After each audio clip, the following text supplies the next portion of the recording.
Okay, so now you've seen how to write a really simple Playwright test and a slightly more complicated one.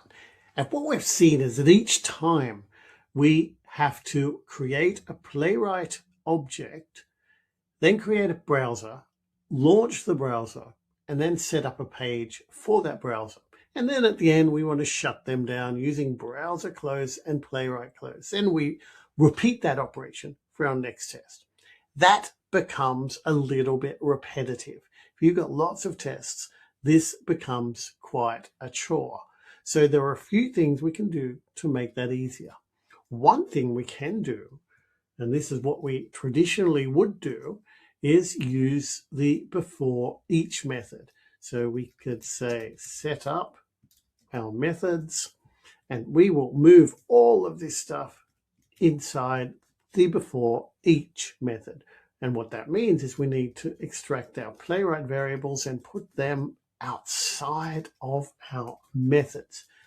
So let's do exactly that, beforeEach, and then I'm going to add a second method called afterEach,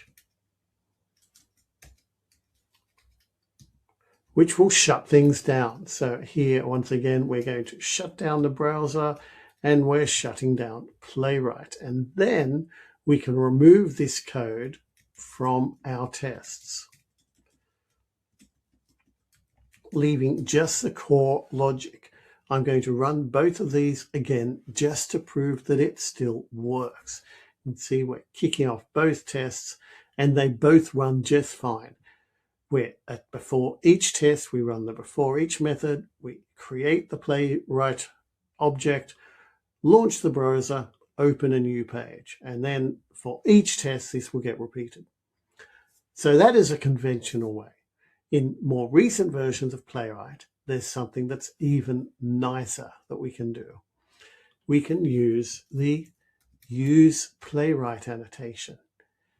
And what that does is basically everything that we did there, Playwright will take care of. So we can delete all of this beforeEach and before after and delegate that to Playwright. And all we need to do in our test is add a page parameter so that Playwright will pass in the page that we need. So let's do that here again. And now we have a very slick set of tests where we have simply the method where we pass in the page and then perform operations on the page. Let's run that again to prove that it works.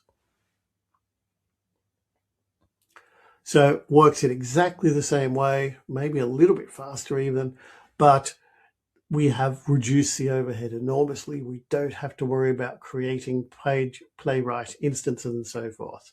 In future lessons, we'll see how to configure this more finely and how to run tests in parallel and do a lot of other powerful concepts. But for now, this is already something really useful that you can add to your tests to make things a lot simpler to work